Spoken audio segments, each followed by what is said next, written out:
Yo, yo, yo, what's up? Welcome to another episode of the E Squared Show. What's good? What's happening? Thank you to everyone that's been watching that last video about the Akash thing. People like the Indian dynamics, so I thought it would be cool to do like a second video where, Indians are getting hated a lot. And I myself do not claim to be Indian because I'm Punjabi. That's a whole different can of worms I'm gonna get into. If this like video makes it into like Indian circles enough, the comments are gonna be wild. I'll tell you that right now. So by the way, Trad Khalsa Koans Kickstarter link is in the bio. Check it out. I mean, this is a book that's gonna basically like encapsulate the kind of ideas. Let's go to the actual thing. So yeah, it's fully funded, but like, to make it even doper, check it out. Reserve your copy and whatever. A lot of the types of things that you're gonna see me talk about in this episode about the Sikh dynamics versus the Indian dynamics are very, steeped into what kind of made this book, and you'll see it because like right off rip, Sikh identity and Indian identity are at odds, just fundamentally speaking. And this episode will basically kind of, I'm not trying to separate from like Indians and Indianness because like they're getting hated and, the whole Pajit, G, all that kind of stuff. But it's more so because like fundamentally we disagree with everything that their society stands for as Sikhs. And therefore these things need to be talked about.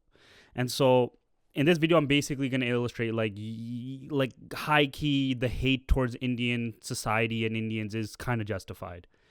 And so I'm going to try my best for like the average person listening to like explain all the things to them so that they understand. And like, again, you'll see some of this stuff kind of in the Trad Khalsa Koans if you ever end up getting that book.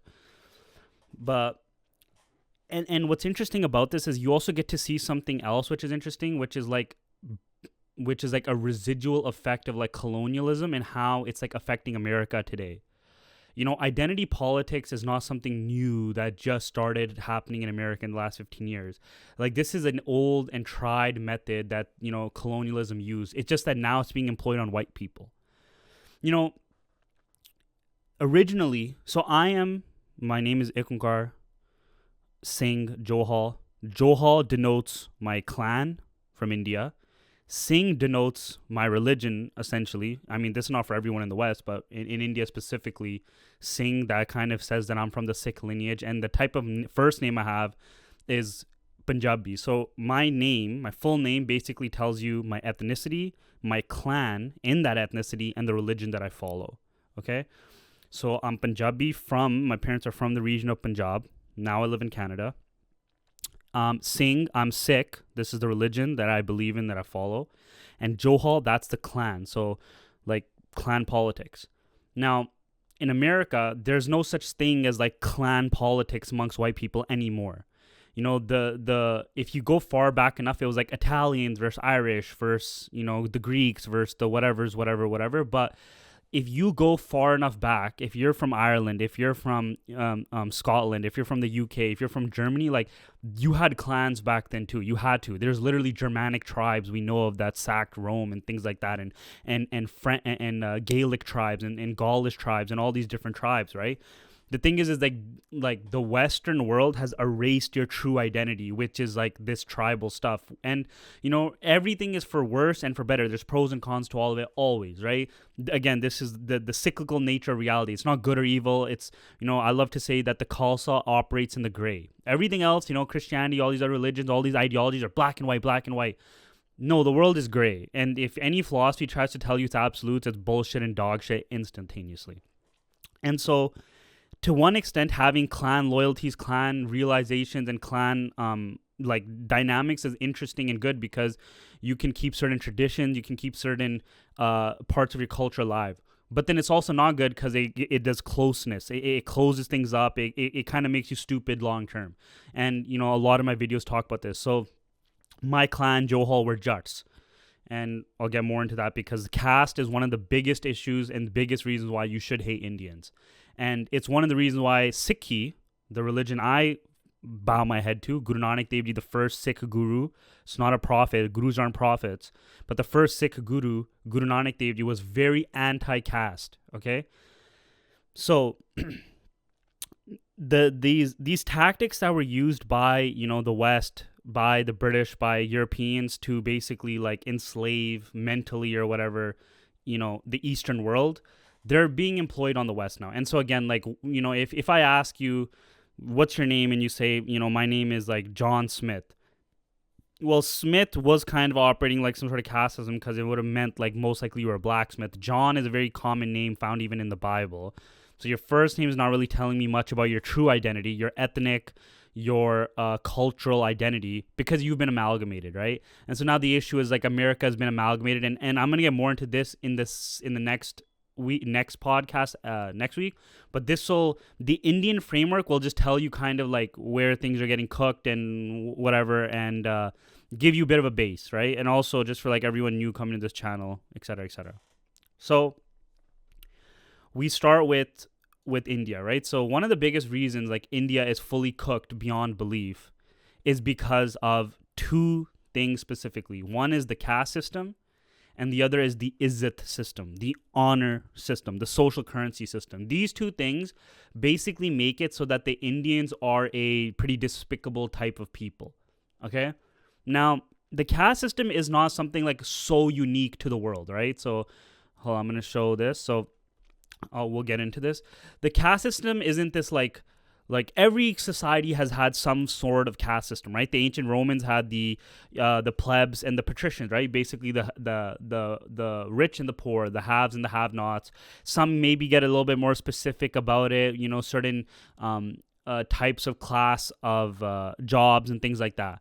The thing is that Indian society took this to the highest degree possible because it's so rigidly defined. Every last name, every job, every single place where you could possibly live, everything culminates into this very dense framework of caste that can basically touch every facet of society. It destroys every facet of your society, from spirituality, from relationships, from your society itself. You know, one thing people always like to talk about, like, why do Indians' streets, like, why do the cities look like this? Why do they look so dog shit, right? If you see some of these pictures, and it's very simple. Cleaning the streets is for the untouchables. So if you throw your garbage in a time before the British, a time for throughout Indian history, some person, some untouchable caste person was going to clean it up. If you shit on the street, right, some guy who is in the untouchable class, the Dalit caste, he had to clean your shit up. He had to clean your garbage up. He had to basically do all the stuff that you didn't want to do. So this level of like thinking, it's not because like whatever, it's literally you can chalk it back. Every issue in India is either caste system or Izzat system. You can always do it in both of the two. Now the Sikh gurus were fully against the caste system, okay? In the caste system themselves, the gurus were pretty high up. They were Kshatris, the warrior kings. And they were Khatris, that's what it's called. They were pretty high up. But the thing was, they fully just said, like, this shit's bunk. This bunkaroos. We don't give a fuck about all this. And their literature in the Guru Granth Sahib, the Sikh holy text, talks about this constantly. The caste system is bullshit. The caste system is a nothing burger. The caste system is, believing in this system is complete stupidity. Free yourself, emancipate yourself from this whole system, right? And every single Sikh guru either adds to that, and then it culminates in the last Sikh guru that basically creates this whole Khalsa order that is about like completely destroying caste distinction. But it was never mass adopted by Indian society because it was it's like a massively enslaved society. So India is a British invention, okay?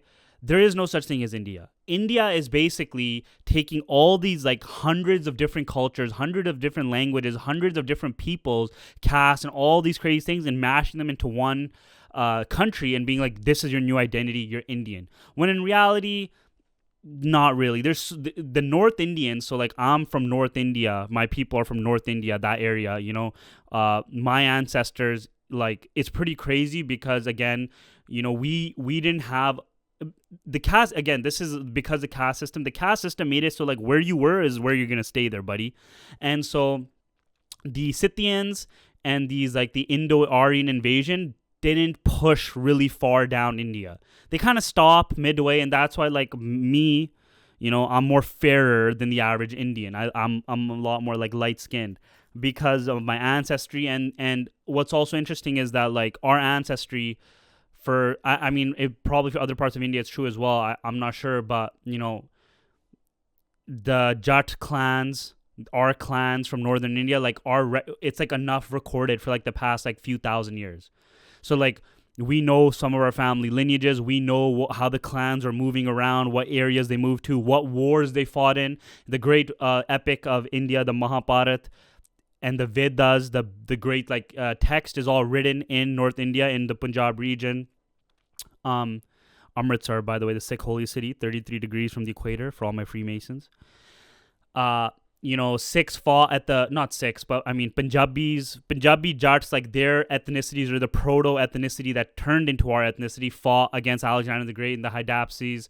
Mahabharata, like it's pretty cool like how much history we have. So like the Harappan civilization, the first civilization in the east, around the time of the Tigris and Euphrates, also Punjab, North India. So like cachet wise, I'm pretty happy with my bloodline and the purity of my fucking lineage and shit. So I'm not complaining at all.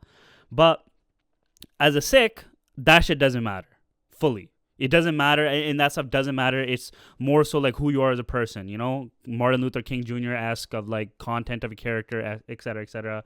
I'm on that way for sure. So the caste system, though, is like a different kind of evil, okay? Because the way it subjects your society can now dictate the policies and the different types of way your society will function. And it's a very destructive way, because all the issues today in modern India stem, again, caste issue. And some people will start seething in the comments, oh, caste is only because after the British, but this is complete bullshit, because so much literature, so much knowledge, the whole Sikh religion is found on the fact that we were basically attacking the caste system of being so messed up before the British even landed on the Indian subcontinent. So that's just complete bullshit that they're going to say to you, because they realize the caste system is bad to some extent, but they want to push blame onto somebody else. That's the Izzat system now I play, right? Again, it's always caste and Izzat. These are the two things that are always plaguing Indian society, okay? And it's the reason why they can never like advance far enough. They'll never beat China. They'll never do anything great because they just can't. It's just not possible, all right? The whole thing with America was like, okay, we believe in a meritocracy, all right? And to some extent for a while they did. Now it's kind of whatever, but the meritocracy allows for anybody with any good idea to rise to the top. And in Indian caste system, what do you think is going to happen? If some untouchable is like, hey, I invented a steam-powered engine, they'll be like, shut the fuck up, go clean our shit.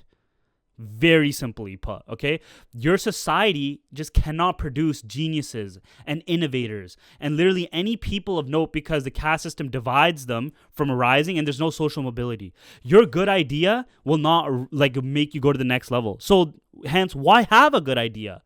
If they have told you you're a Dalit, you're an untouchable, you're going to clean shit for the rest of your life, and even if you make the greatest shit cleaning machine on planet Earth, you cannot socially get higher. We will still look down upon you. Poor Brahmins at the top, Brahmins who are 30x poorer than you, will still look at you like shit. Why do you care to fucking help your society at all?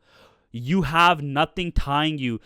And again, now the other Hindu mentality. And so again, Hindu is also a British term. Originally, it just meant somebody of Hind, and somebody who wasn't Muslim, who followed the other book of the Vedas and followed those deities and all that kind of stuff.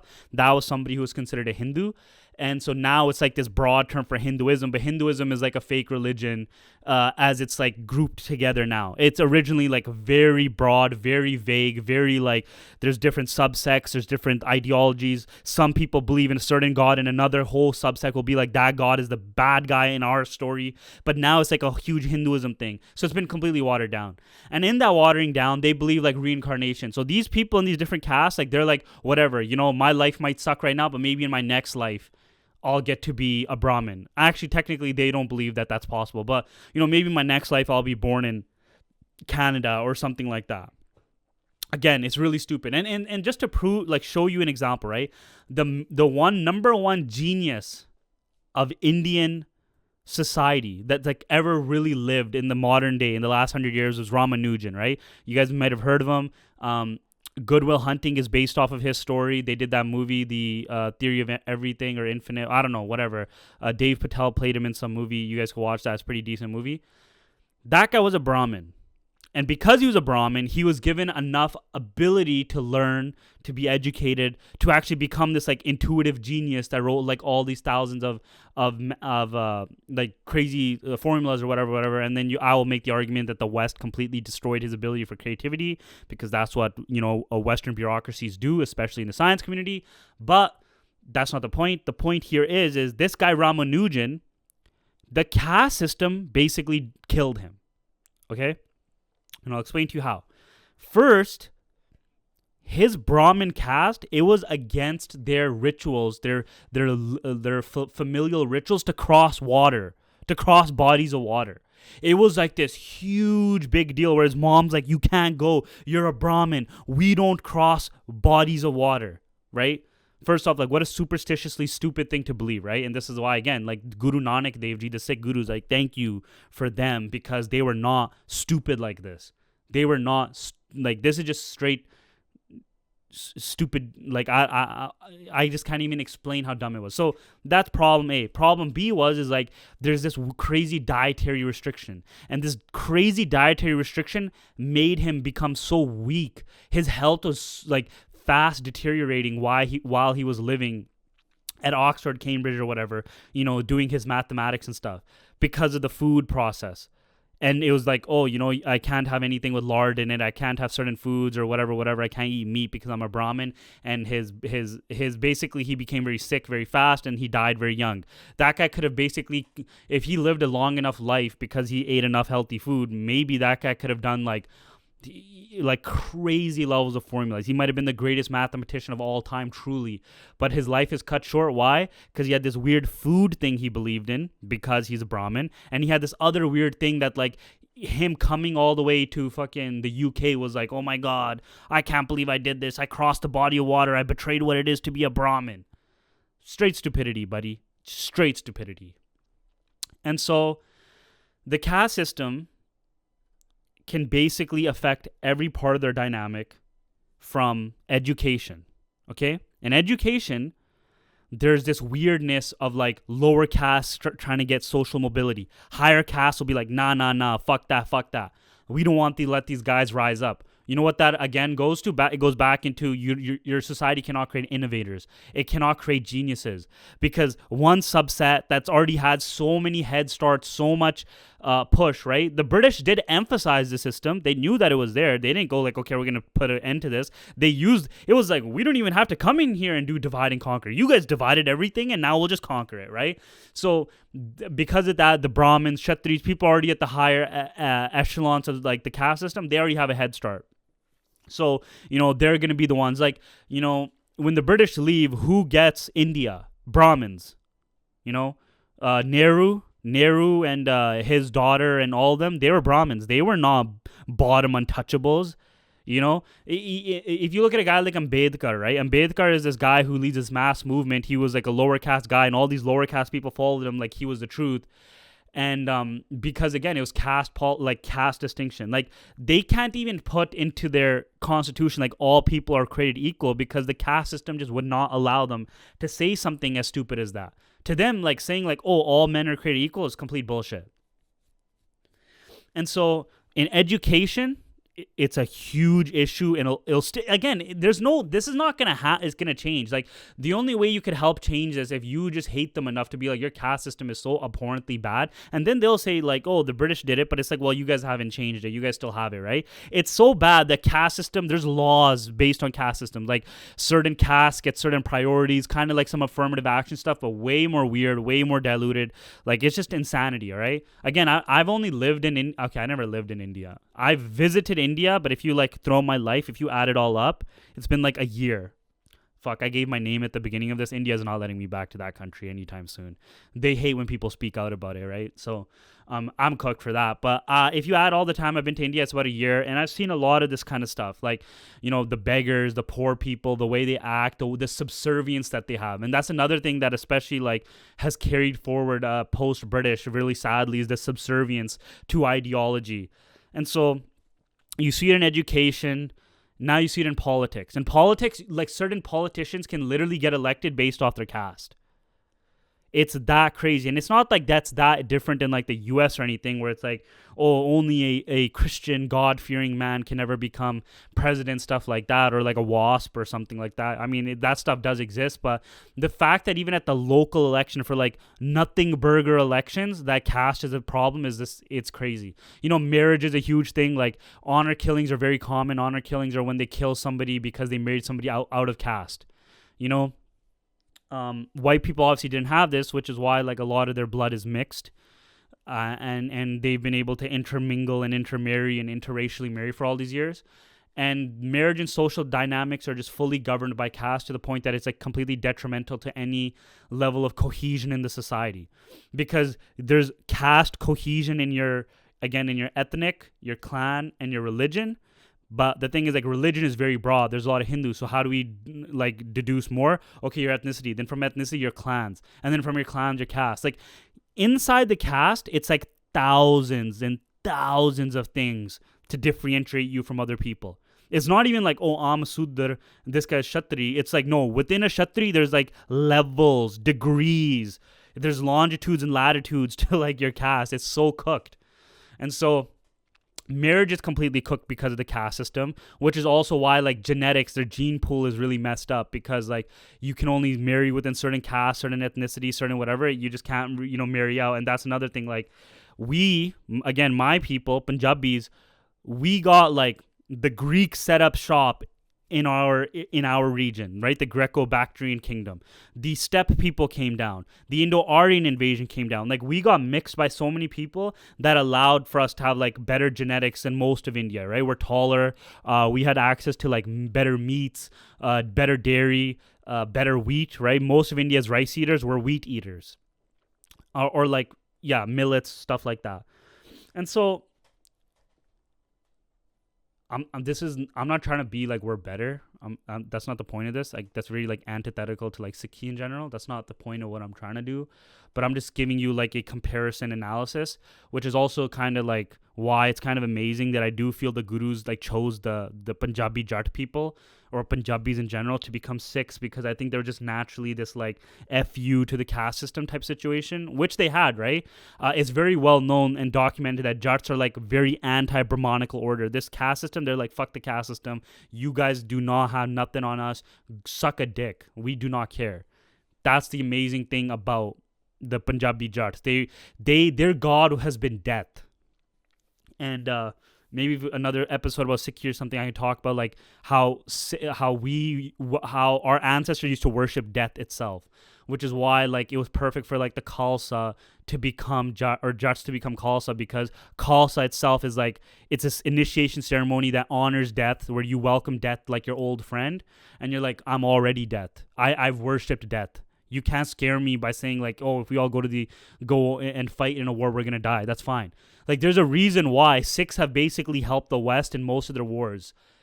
Actually, not all, almost all of their wars, all their big ticket item wars. Sikhs helped. Sikhs have amazing history in it, because again, we worship death.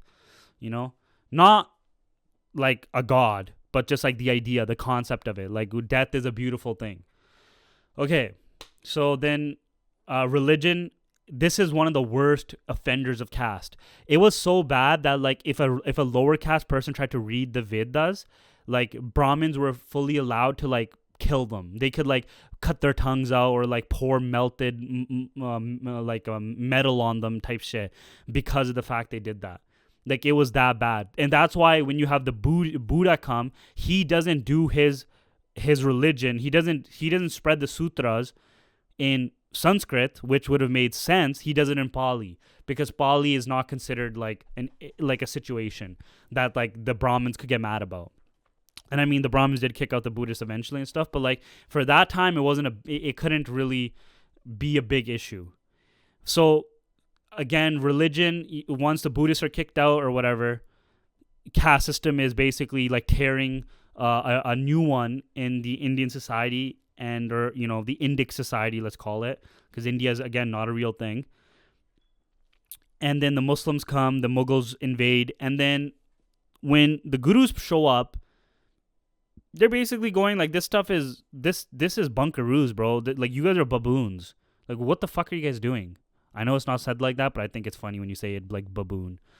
So the gurus all were very anti-caste, anti-Hindu rituals, anti-Hindu traditions. Like, they just basically like took the society and just flipped it on its head. They're like, get this, fuck all this shit, right? One of the gurus was against sati, right? Sati is where women burn themselves in the funeral pyre of their husbands. And this, they chalk it up to something in the Vedas, but this is more so the evil of that society, which was basically they didn't want to take care of widows, right? A widow is a mouth to feed, and they don't want to, so then they basically chalked it up to, their religion, that like, oh, look, women, like, your husband die too, right? It's very nasty, disgusting stuff that society was doing.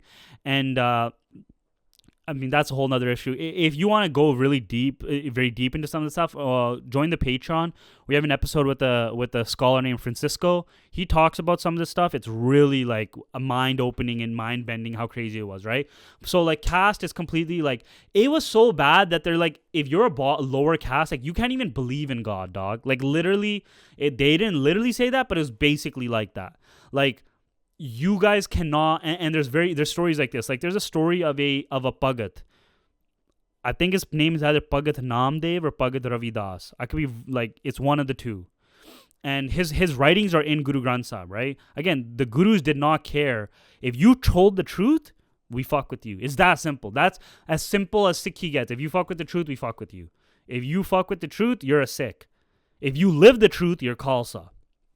So Bhagat Namdev, Bhagat Ravidas, whoever it's one, I could even be getting the whole name wrong, but this story is the story of that happened. So this lower caste guy loves God so much, and he believes that God is in the temple. So he goes to the temple and he wants to pray, and the Brahmins keep throwing him out. They go, get the fuck out of here, you low caste scum. We don't want you in here. And so he's crying at the steps of this temple, like, why are you not letting me in? Please, like, God, I love you so much. And so they kept throwing him out the backside of the temple. And so when he's crying at these steps, the whole temple moved 360 and is facing him. The entrance is facing him. Obviously, did this happen? No, but the point of the story is like, these people who truly believe in the truth and the divine, like, they are worthy of God. Okay? And again, Indian society cooked. So religion is another issue, and then employment is the same issue as everything else. Like, if you're a lower caste, why should me as a higher caste let you in? Just because you do a good job? Fuck you doing a good job. You're not the same caste as me. Which is why, like, I understand actually, again, why in these Americans who are hating the H-1B visas, you guys are kind of like they are gonna not like if you get them into your corporations, they're going to hire more of their people. They're going to make the argument of why more H-1B visas. And when they choose their H-1B visas, do you think the guys who are Brahmins are going to choose the Shuddhas? Even though that they might be geniuses. They might be Einsteins for coding. They're not going to let them in. Okay? Like, let's see the castes of, let's do this so you guys can see it as well. Okay, so let's ChatGPT this. So, how many tech CEOs in America are Indian, and the ones that are, list their caste? All right, let's see what we get. Okay, I have my ChatGPT kind of programmed to say like some Mangalas, which is like a Sikh thing. All right. Wow, so tech CEOs in America do not disclose caste on any official profile. Okay, so fuck it, we have to do this the other way. Okay, so for example, right here, Nikesh Arora, this is a Kshatri. I know that for a fact. Palo Alto Networks, he's a Kshatri. So let's go Sindar Pichahi. So let's go Pichahi caste. Oh, look, he's a Brahmin. Is that a shock? What is the caste? Is it Indian Brahmin? Yeah, there you go. How surprising is that? That the CEO of Google just happens to be a Brahmin. Oh, who would have thought? Like, I know what I'm talking about, dog. Let's see, Arvind Krishna. This guy, let's see his caste. Krishna, I imagine it's a Brahmin as well. I mean, Kapu caste is dominant community of cultivators. An upper caste, though not a Brahmin. Again, remember I told you it's like very like trippy, the longitude and latitude. So he's upper caste. Like the fact that they just don't like properly say it is just so annoying to me. Andhra Pradesh Krishna caste. Kapu Krishna Yadav caste. So I mean the fact that the mythical figure, the name Krishna in the context of the British converted to the Krishna district, whose followers are prominently the Yadav caste. So let's see where the Yadav caste placement.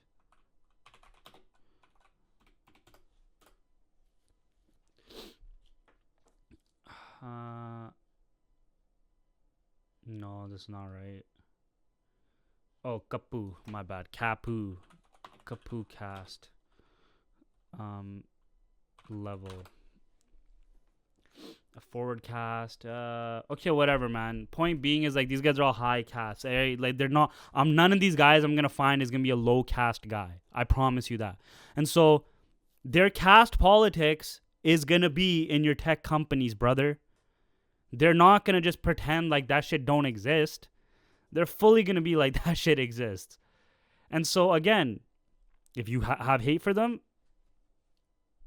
it's kind of justified. They're going to do the caste bullshit because that culture is so steeped into it. Like, these guys who end up becoming these CEOs, they have such a foot forward by entire societies. Okay, like the Indian society is like trying to grapple with the fact that like, you know, other castes are trying to make it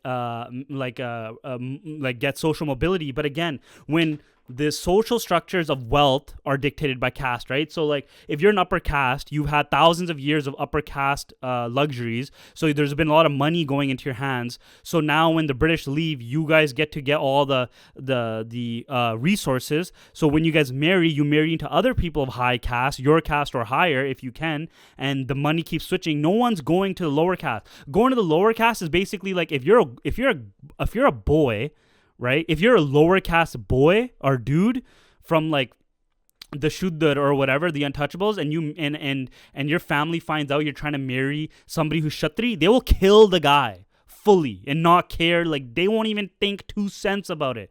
They'll be like, yeah, that guy, what was he trying to do, man? Like, come on, man. Like, why do you think that you can marry a woman who's in a high caste? And they'll do it the other way too. Like if you're a chick, they'll honor kill them and stuff. It goes every way. And so then education. So now you can't get a foot forward through marriage, intermarriage, and social dynamics, whatever. Okay, so that's cooked.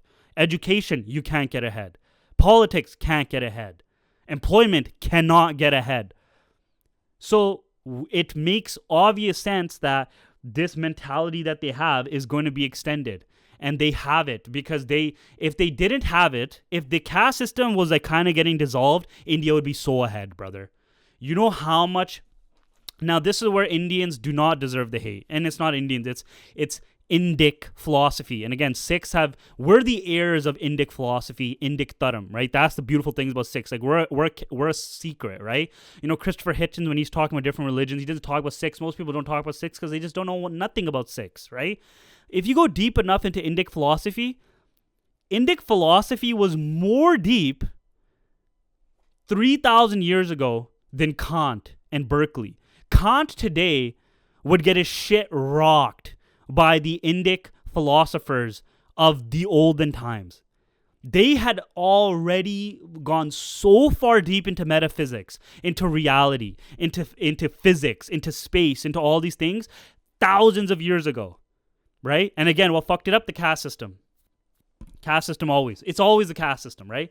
But that philosophy is so beautiful and so deep, it's just not prevalent in the society today, because the caste system just like religion is known to corrupt men, right? And these corrupted men end up running society, so your society is corrupt. Caste system corrupts everything. It corrupts your society, your people, your institutions, your relations.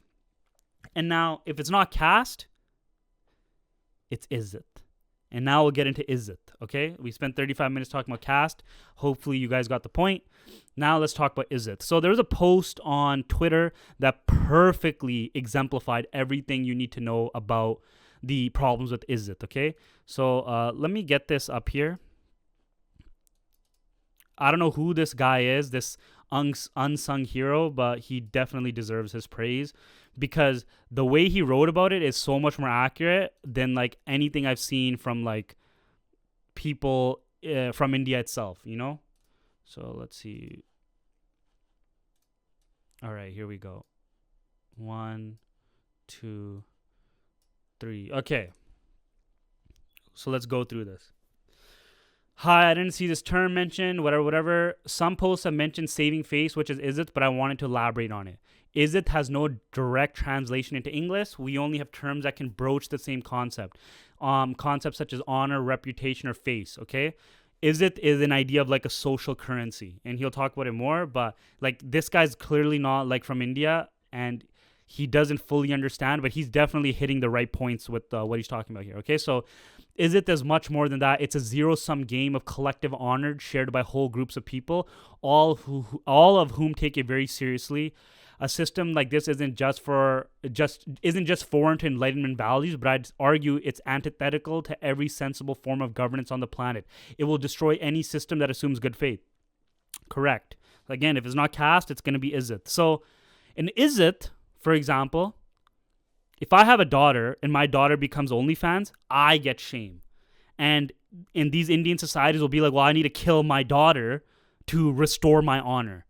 In the West, honor is very like, yo, you are not tied to other people. You are an individual, right? And you as an individual can rise to crazy heights. So even if you have a loser brother, your loser brother will just become like a loser. No one will care about him. And you will become magnanimous.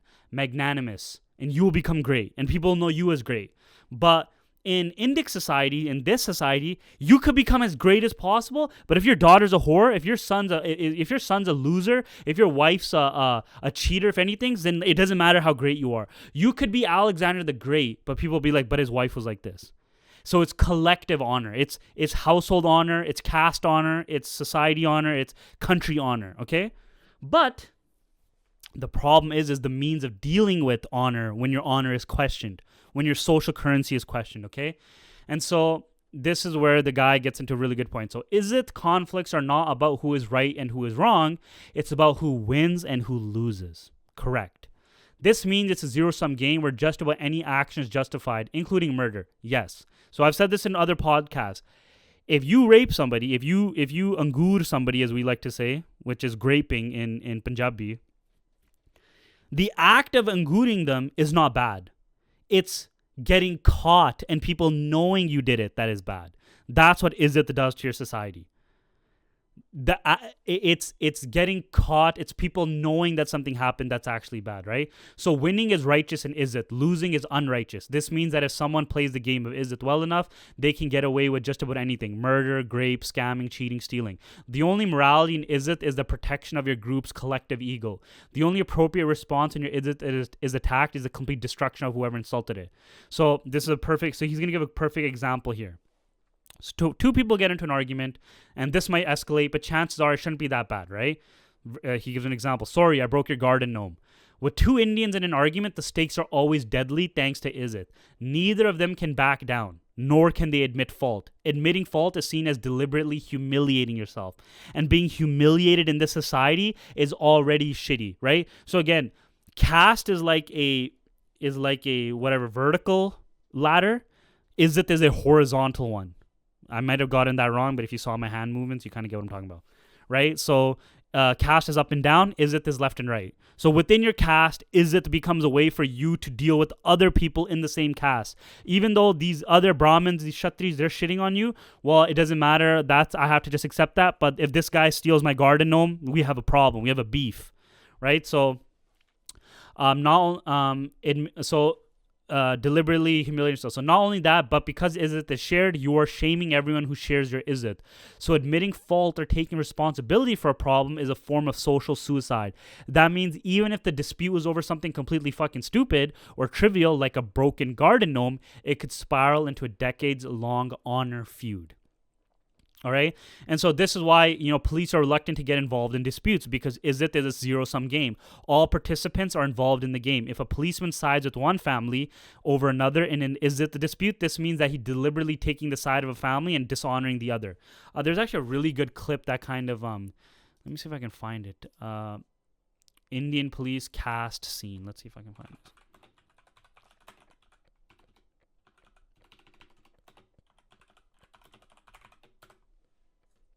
All right, this right here. Okay, let me just make sure you guys can hear. Whatever. So let's see. अरे ठाकुर क्या होते हैं, मतलब ब्राह्मण क्षत्रिय वैश्य क्या होते हैं? क्षत्रिय होते हैं सर। तुम क्या हो? हम जाट हैं। पहले नॉर्मल थे, अब ओबीसी हैं। ओबीसी हो गया तुम्हारा? फिर आंदोलन क्या कर रहे हो? हम थोड़े आंदोलन कर रहे हैं। Okay, well, I need subtitles on this.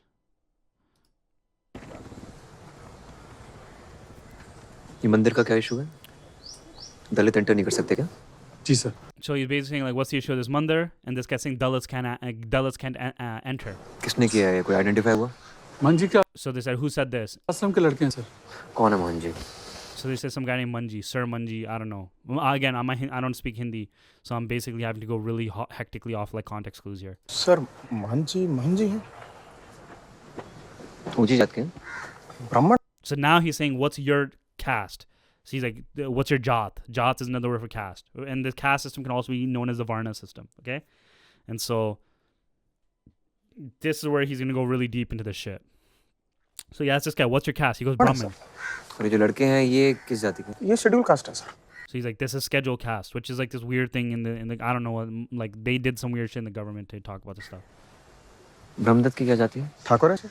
So it's like, what's this caste? This is a Thakur. Thakur क्या होते हैं, मतलब ब्राह्मण क्षत्रिय वैश्य क्या होते हैं? क्षत्रिय होते हैं। So Thakurs are Kshatris, right? These guys know this stuff, man. Like they really deeply know all these guys. I don't know much about them. I have to like Google and figure it out.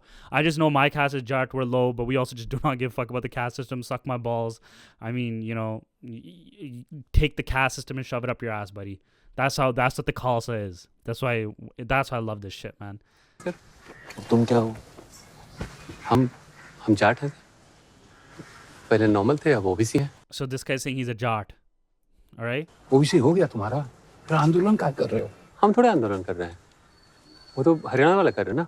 Okay, so he's talking about different, whatever. So basically, this guy's gonna spaz out. You guys watch the show, and with English subtitles, where basically he's like, all these guys are different castes, and it becomes like this whole weird intermangling like situation. I just don't know how to like, showing stuff on YouTube works, so I just don't want to go through it. But again, caste and like Izzat are two issues that are like at a situation, right? So again.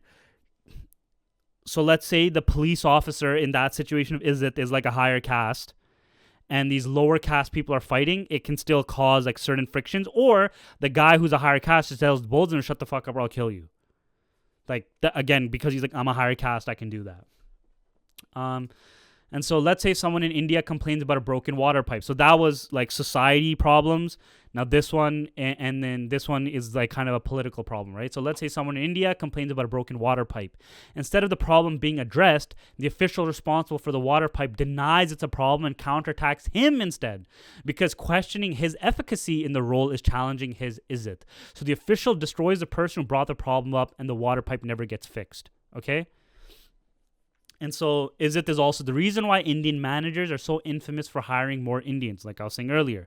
It's because from the manager's perspective, he's using his position to gain an invisible social currency. And it's also caste-based, again, right? He's not just going to hire Indians, he's going to hire caste-based Indians. And again, this is why it's worthy to hate them. Because if you hate them, they have one of two things, right? Either they're going to hate on you and they're going to use Izzat to try to destroy you, but that backfires because people hate them more. You get that guy going to India for the poop festival, and and they just shit on you more. Or you have to be doing some self-reflection to be like, okay, maybe we need a revolution of some kind to get rid of this caste system. And the framework is already there. Sikhi has already showed you how to destroy caste. All right? We're free, brother. That's why, that's why a lot of Sikhs in the early 1900s were able to immigrate to Canada, to America, to all these places, because we had the means and we had the connections enough, right? And used the ability to go. We weren't scared of crossing water.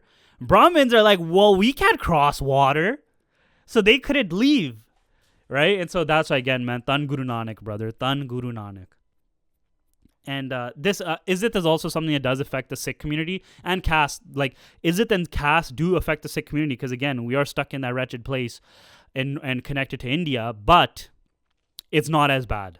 It's so much worse in other places. Like, and that is a cope for sure, that it's not as bad. But, like, if you're true Khalsa, if you're true Sikh, you don't believe in this shit. And you shouldn't believe in Izzat, and you shouldn't believe in caste system, okay? And so, merit and actual call. So this guy is the manager. He's hiring people. He's using his position to gain an invisible social currency. Merit and actual qualifications come second to that idea.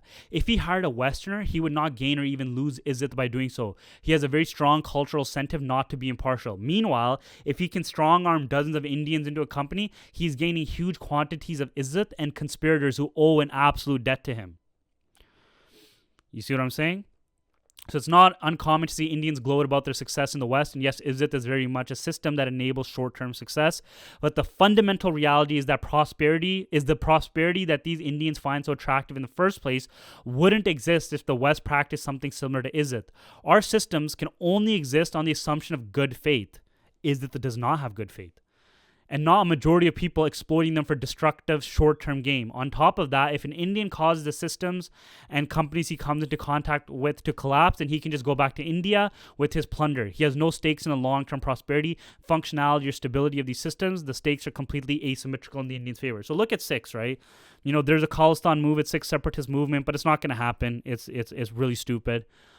But because of that, we don't have this like, oh, we can just go back to India. We're in the West. We're going to have to be here. We have to contribute to our societies, which is why we don't have this like everything is to India, to India, to India. We have something actually funnier, which is like, we don't even trust Indians. We trust white people. So if a white person is scamming us, it's like, well, it's a white person. He probably knows better.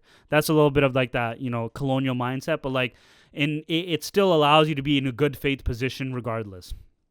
It's not in that Jewish sense of like, yo, I'm only gonna hire Jewish lawyers, Jewish whatever. Like Indians, though, they Punjabi Sikhs and Jats or whatever, even though we have people in all these sectors where like we'd rather go with a white person some of the times. I mean, it's changing now because the credibility is getting up there, but whatever. So I mean, in a sense, that does kind of help Punjabis in their case because like they don't have this like, oh, if shit doesn't work out here, I'll go back to India. It's kind of like burn the boats once you got here. I had a really interesting point. Scamming, right? So Indians are known for scamming. Why? Because they don't mind scamming you because their Izzat allows it. Their Izzat is like, I will win you. I'm gonna get a one up on you. So I'm trying to beat you. I am trying to make you look like a fool and trying to get your money into my pocket. I don't care that you think Indians are bad. Short-term gain and success for me, not you. And again, that's basically like fucking up their image like 10x, right? Another example like of Izzat perfectly on display. If you guys are on Twitter, right? Remember there's like those Indians partying and some black person, some black chick or something wrote like, I know it smells crazy in there. Remember how racist, like that was just like, okay, LOL, right? That you got them. Indians are known to be smelly and stuff. LOL, you got them. But the ferocity at which Indians said like the most racist shit possible was hilarious. Like it just showed like they were like we'll try to like kill you. We're gonna like say the N-word and monkey and all this kind of stuff because again, Izzat demands it. They have to. So you all know about the infamous video of the scamming of that Indian scamming a food bank. Once again, winning is righteous, losing is not. By employing clever means. Oh, and so I'll give you a perfect example of this actually.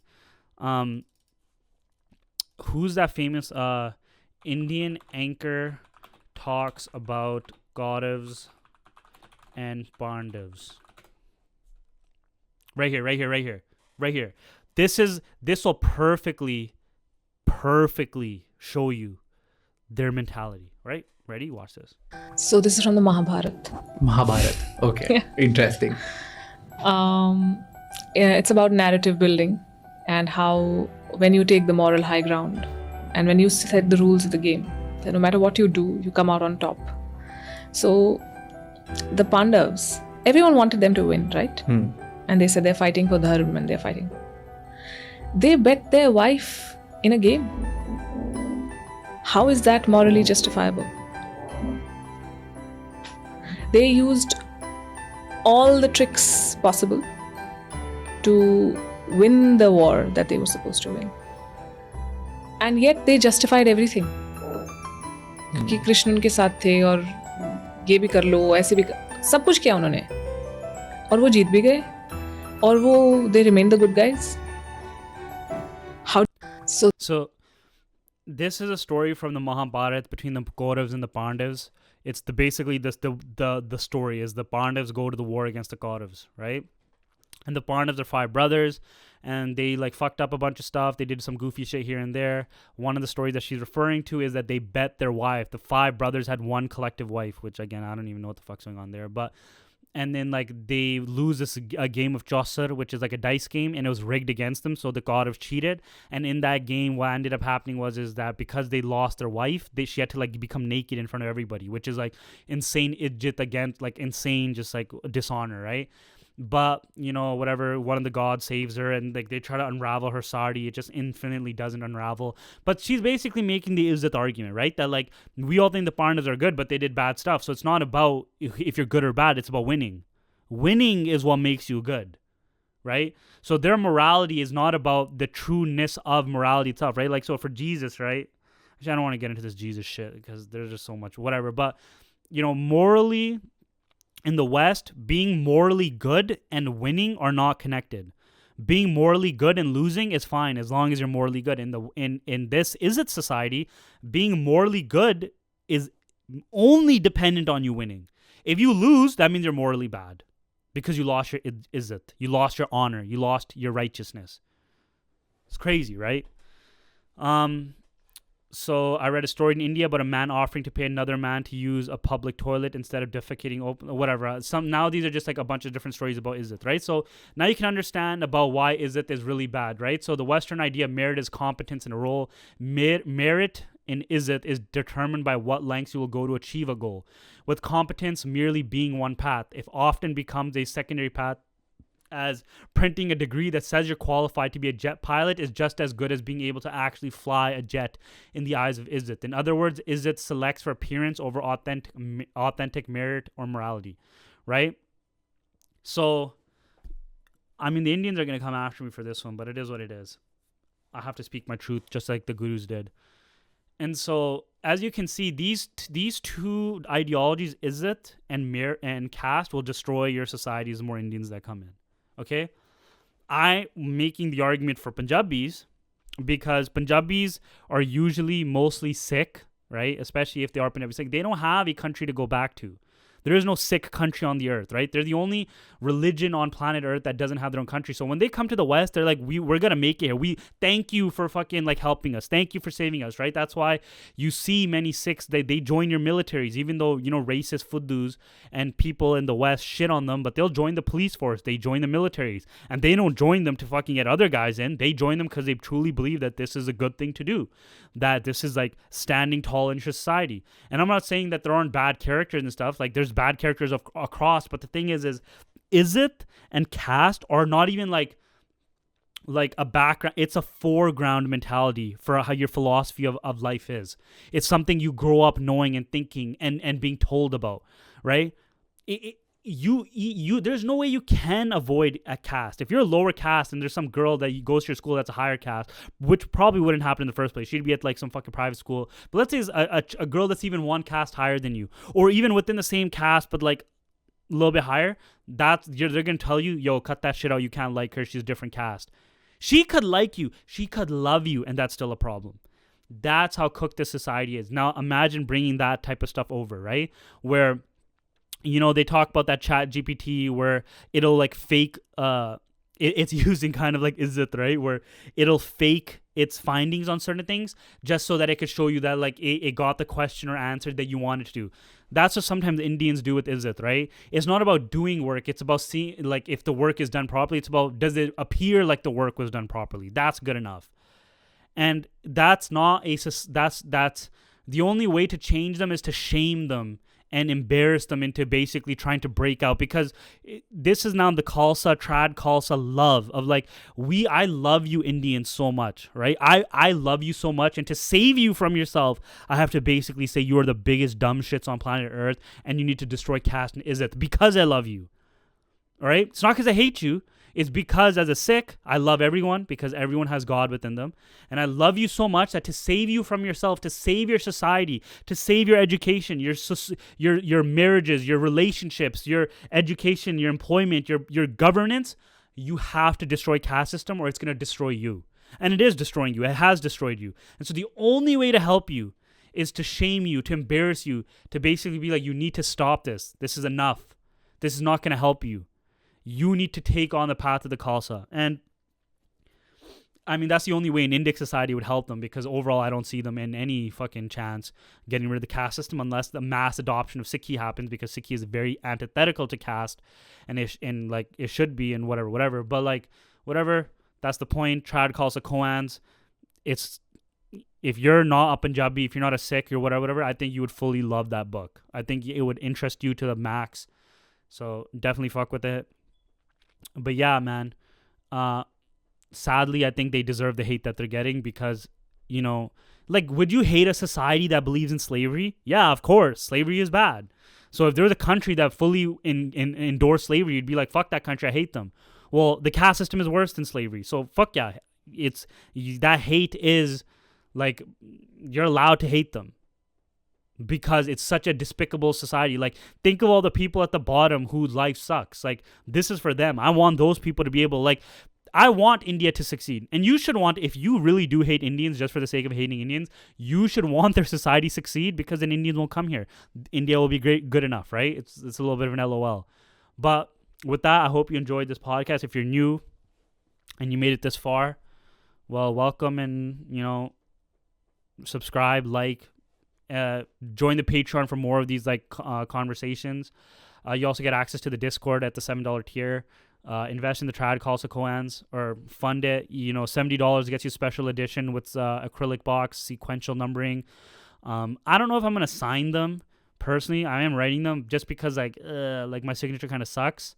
But yeah, it'll be cool anyways. But with that, I hope you enjoyed this episode about caste and Izzat, and basically like Indian society explained by somebody who doesn't give a fuck. And thank you. Bye.